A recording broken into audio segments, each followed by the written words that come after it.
Welcome to the Rim Break Rodeo. We hope this video helps. In this video, I will explain how to attach letters in your eOffice file.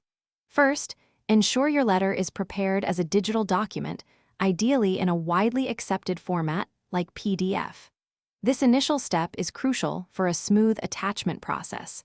Make sure the file is easily accessible on your computer or network drive.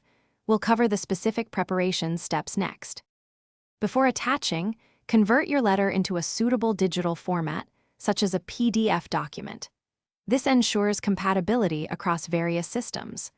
Always check that the file size adheres to any limits set by your eOffice platform to avoid upload issues. Giving your file a clear, descriptive name will also make it much easier to find and manage later. Now, let's attach the letter. Within your eOffice system, locate the specific section designated for file attachments. This is often labeled Attach File or Upload Document.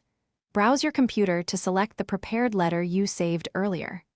Once chosen, initiate the upload and wait for a confirmation message indicating that your file has been successfully attached to the eOffice file. After attaching, always take a moment to verify that the letter opens correctly within the eOffice system. This confirms the attachment is valid and accessible. Quickly review the entire eOffice file to ensure all necessary information is present and there are no errors.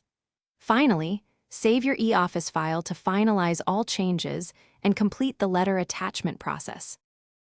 Thanks for watching. Consider subscribing if we helped you.